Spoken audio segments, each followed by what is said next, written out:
Okay, hi Kareem.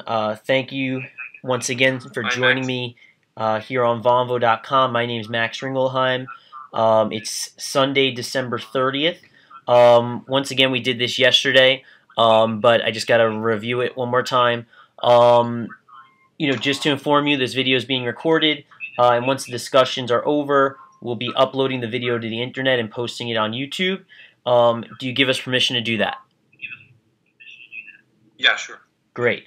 And then also, if anyone else comes into the room and it turns into more of a overall discussion, let's just make sure there's no personal attacks, no insults or racist remarks, no belittling, and we keep the conversation civil. Are you okay with those rules? Yeah, sure. I agree. Perfect. All right, so let's go right back into the discussion. I think what would be interesting to do is yesterday you gave us a really good background of everything going on inside of Egypt. And I don't know if we focused as much on the idea of solutions and ways to hmm involve the youth movement. I know we talked about it, but with so many different youth movements out there, I thought maybe we would discuss how each of these people get involved and how that process would work. So, can we jump into that first question and you can kind of take it from there and I'll bounce anything else off of you? Yeah, I think basically that the way to move forward for the near future, at least, because you have two related issues that need to be resolved. You have really worsening economic conditions that are also related to the political crisis. So there needs to be a mechanism to address these two issues. There's a political deadlock that is causing kind of a stalemate, both within the Egyptian political system and also in relationship to the economic factor. This is influencing the poor economic performance. As I've indicated yesterday, foreign reserves in Egypt have fallen from $36 billion to $15 billion. Most of that money is now going to servicing a foreign debt or the purchasing of strategic commodities, the purchasing of wheat and other necessary foodstuffs, and repaying most of the debt that Egypt has. So basically, you're dealing with an economy that in which the Egyptian pound has lost a lot of its value. But this has a lot to do also with tourism revenues, because as you know, tourism is one of the basic sources of foreign currency for Egypt. So these three factors really have played an important role, because if you don't have political stability, the economy, obviously, especially, it's based upon things like tourism, which requires a certain standard of political stability. So if political stability is absent, most of these factors are going to also influence the economy. So there needs to be some sort of an overall framework from which the dialogue would emerge. So for the past 3 weeks, for instance, the president has called for all political factions to engage in a dialogue. But the problem with that kind of call is that at the end of the day, the president does what he wants without really reaching some kind of a consensus that is doable and workable, that people can move forward. So there needs to be stepping back a little bit from that expressway that the Muslim Brotherhood seems to be, very rapidly moving in their agenda, and just listening to these voices as some kind of dissenting voices that are not really important, and accusing members of the opposition of being conspirators or provocateurs or hands of foreign agendas, these kinds of claims.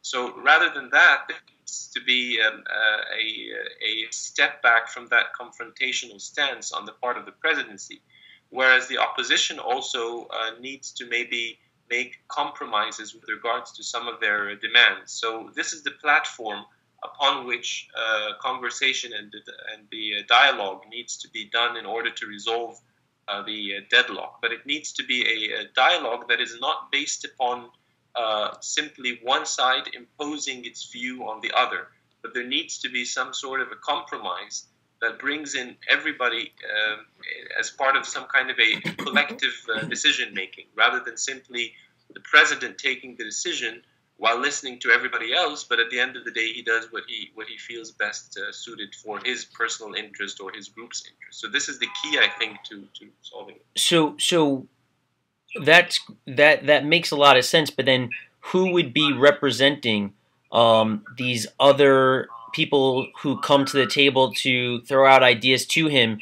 And is that like, is it a matter of having to change up the actual governmental structure to allow there to be a collaborative decision versus how it works right now with Morsi being able to have make his own decision? Because I mean, like here in the United States, like you can have a lot of people come to the table and hear different parties, share their ideas, but then in the end, it's like Obama has the power to veto something if he wants and slice some, prevent something from going through. So, does there overall need to be even more political or governmental revamping that needs to occur in order for this to happen? And is he against that, Morsi? Yes.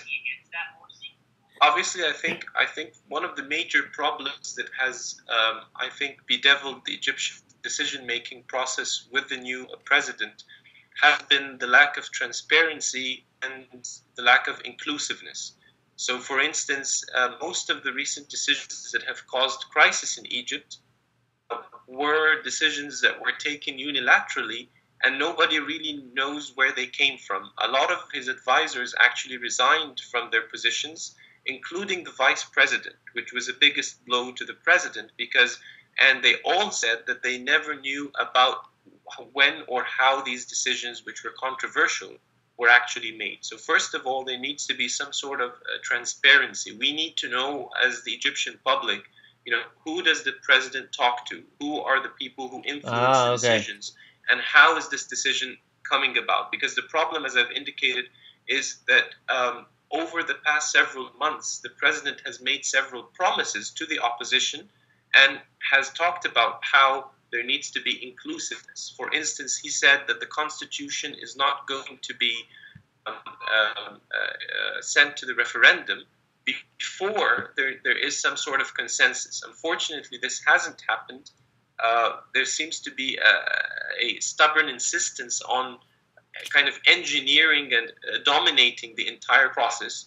And all the things that have been promised have been thrown out of the window. So first, there needs to be transparency. Second, there needs to be some sort of a roundtable discussion for everybody to come in with their views, and then a consensual agreement. Everybody has to come in and say, well, this is what we want Egypt to look like, with all the political factions being involved. Now, recently what has happened is the president has called for a dialogue, and I think today today is the fifth or the sixth session, national dialogue session. But the people who have turned up actually and attended these sessions that are organized by the presidency were mostly Islamists who are affiliated with the Muslim Brotherhood and a few independent figures. But nobody really, from what I said yesterday, was the National Salvation Council, which is the biggest opposition bloc. So they have dubbed these negotiations or meetings as being fruitless, because at the end of the day, you have the same people talking about the same issues, and unfortunately, the president does at the end of the day what he feels suitable. So as you were saying in the U.S. case, where Obama meets with everybody and then he reaches a decision, or he can veto the decision, I think what we need in Egypt at this particular juncture, because remember, we're a country that has come out of a revolution in which a lot of people with different ideas took part in that. So we're in a different kind of situation rather than a stable country with a constitution. We have the only elected institution that we currently have is the president. The president has a lot of authority, and the constitution has been ratified yesterday or the day before. So anything else, the president, there is no parliament to actually oversee anything the president does. So in that situation, if you're the first president of a country that has just come out of a revolution in which multiple factions took part in, you need to be more inclusive. So I think this is where the issue is, and he has to decide whether he wants the decisions to be inclusive or whether he's going to continue on in this kind of unilateral fashion of making decisions. Great. I guess what I would ask next is, can you? I saw in an article yesterday when I was doing some research on the topic that Morsi came out with a statement saying he wants to work through the struggles through organized democracy. Is he including everyone in the discussion? I wanted to get your opinion on, is he including what is uh, in terms of women and their treatment in this entire matter? Are they being heard? And can you give us some insight into how women are able to participate in this dialogue in Egypt, and if things have changed since the revolution? Well, this is a controversial issue. I mean, to be specific, I don't know exactly the indicators for how women's rights have fared in the post-revolutionary period. I think that there has been overall more participatory politics on the part of women. I mean, if you look at all the demonstrations from the 25th of January 2011 up until today, you'll feel that there is an extreme passion on the part of political activism on the part of women, whether it be in the demonstrations or on the days of elections or the days of referendums. They show big numbers. I was recently standing in line for the referendum just a few days ago, and the enthusiasm of the female voters and the female participants is, incredible. You see women who are their voices who were not heard now have a say in politics and public discussions and so forth. But in terms of indicators of female participation elsewhere or how their voices are heard, I cannot make an accurate claim. But my guess is that I've seen a lot of female representatives. There are a lot of women in parliament as well. But some people might say, for instance, that the Constitution does not address women's rights in specific. And this is an issue that might raise controversy in the sense that there are no specific laws addressing women's rights, with the exception of women as being either widows or female workers who need state compensation during times of pregnancy and so forth. So it's a very kind of some people would say a very parochial way of looking at women's roles in society, which is more reflective of a conservatism that most Islamists look at women in such a fashion. This is what you hear. Right. But as an observer and as an analyst, I think that female participation in politics overall, whether in terms of how they show up in big numbers during election days and referendums or in demonstrations, I think is extraordinary. This is unprecedented, the degree of female activism as part of political parties, as part of youth movements, as part of even Islamist parties and so forth. I think their contribution is immense, and their enthusiasm and passion as well.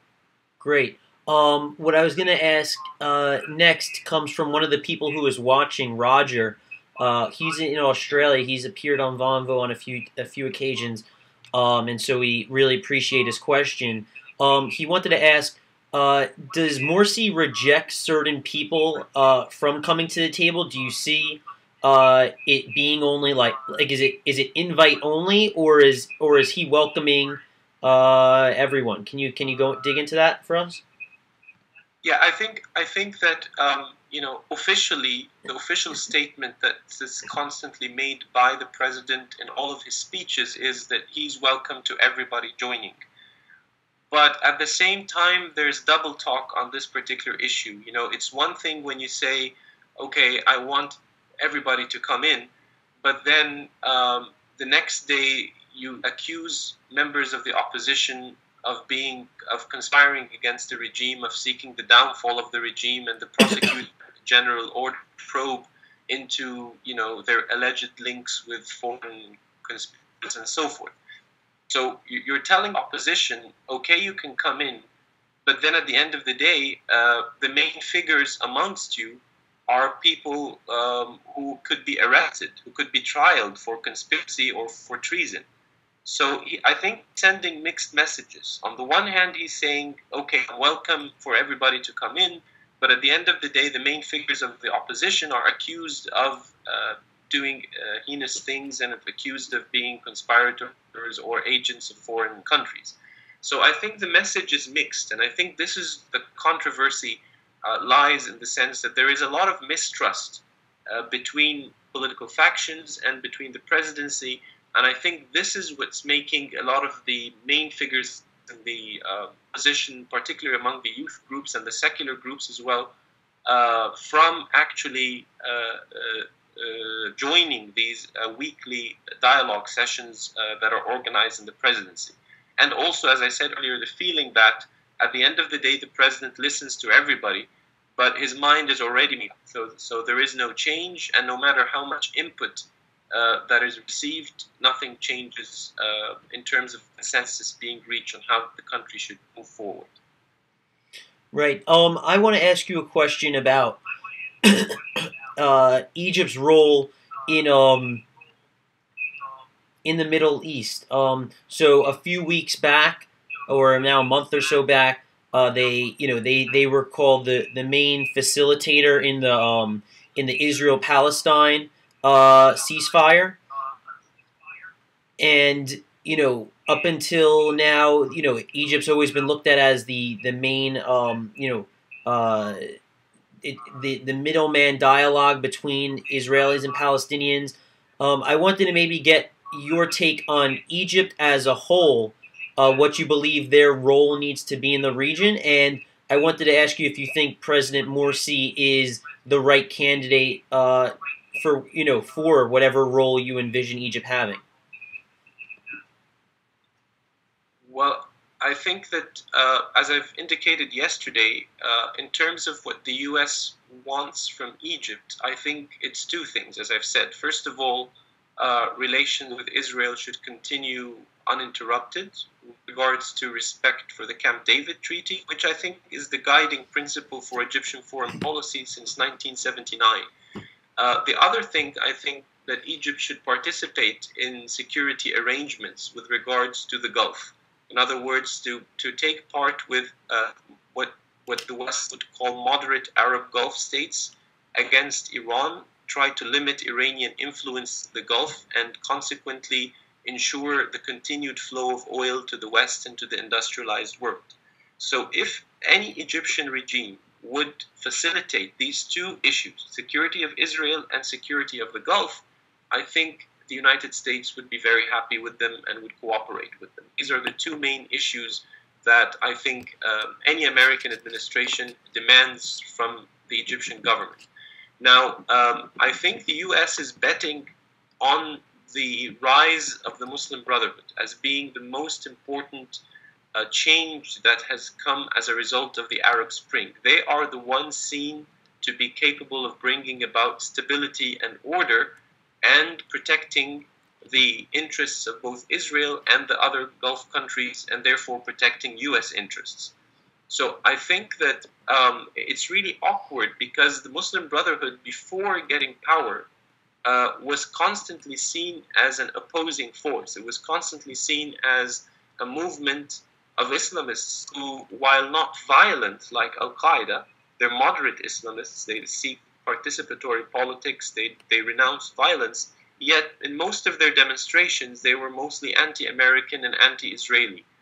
But now that they're in power, I think the main goal of the United States, and this is the pressure that's being exerted on Egypt, is to kind of put Morsi in the same kind of situation that Mubarak was in, but not in a very explicit manner as Mubarak had been acting. In other words, Morsi is always trying to show that Egypt follows an independent line in all of his statements. But I think that at its core and at its, if you look at the nitty-gritty of it all, it's the same kind of policy. If you look at, with the exception of the Gaza issue, of course. I mean, he didn't close down the borders. He didn't participate in laying siege to the people in Gaza like Mubarak did.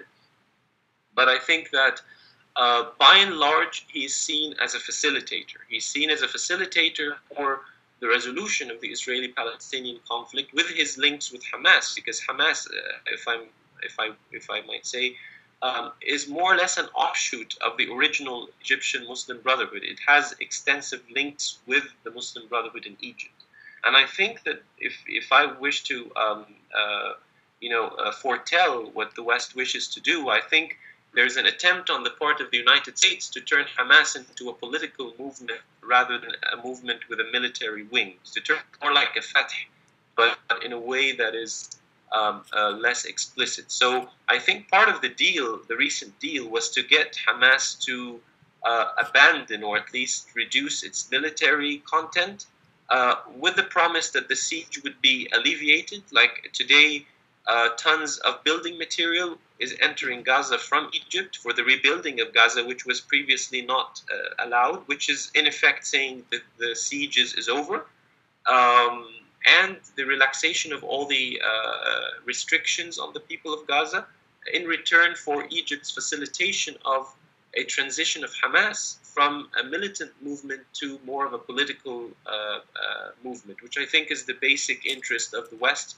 And they're doing that through multiple means. Some of that has to do with the situation in Syria. Some of that has to do with putting pressure on Iran to try to change its policy of confrontation with the West via its allies like Hezbollah or like Hamas.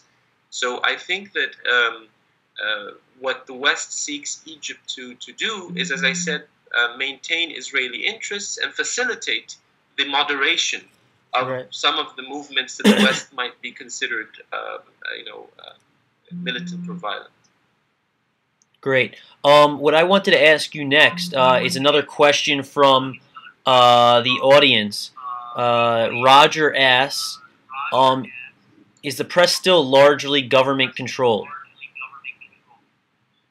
Well, we have two different types of media in Egypt, whether press or TV. We have media that is government-controlled, obviously, and the Muslim Brotherhood has by and large managed to control or take over the government-controlled press and media, which was the national TV and also national newspapers, the main newspapers that speak in the name of the government.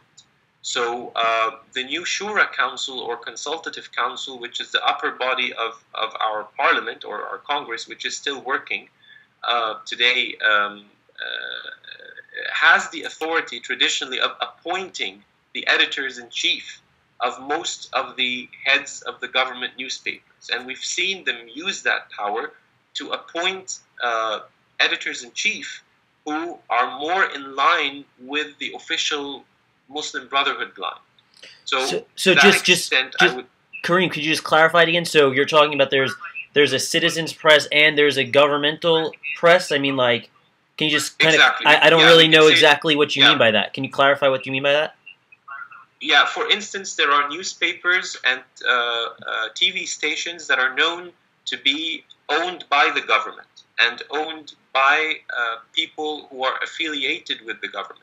Like, for instance, in terms of television, you have state television, which is obvious, that's owned by the government, like Channel 1, Channel 2, all these government TV channels. And also newspapers, which are usually or have traditionally been following the official government line. And they're major newspapers like Al-Ahram, Al-Akhbar, Al-Jumhuriyya. All these newspapers are newspapers who speak in the name of the government. Whereas over the past 10 years, actually, with the expansion of media and so forth, there has been numerous newspapers and TV channels which are independent newspapers, which are owned by either businessmen or political parties or people who are not affiliated with the government. On the contrary, this kind of media expansion, of private media expansion, could be credited for igniting the Egyptian revolution in terms of informing Egyptians of what the government wishes to hide and so forth. Part of the thing that Mubarak did was that he opened up media space over the past 10 years, allowing a lot of these independent voices, which eventually were his unmaking, because these kinds of newspapers alerted the public to some of the abuses of power of the Mubarak administration. Now there is a conflict now between the Muslim Brotherhood and the presidency on one hand, who, after controlling the government press, these newspapers, appointing the editors-in-chief of the government newspapers, now they want to control the independent media as well. So this is part of the conflict that's going on. In addition to the judiciary, as I've indicated yesterday, there's also a conflict as to how to control the independent media. And the new constitution, actually, one of the drawbacks is there are a lot of loopholes in the new constitution through which the government could issue laws, regulatory laws, but at the end of the day, they're restrictive in the sense of saying, well, we allow freedom of press, but at the same time, within the confines of what is acceptable to public morality or what is acceptable to national security interests. So once you put these flexible terms in terms of how the press should be organized, this gives you a leeway of how to control independent media. So we have two different types of media, the independent media and government media. So, I mean, that the media plays a critical role in what gets delivered to you. And, I mean, I'm assuming that under Mubarak, it was very much so government controlled, right? Would you say?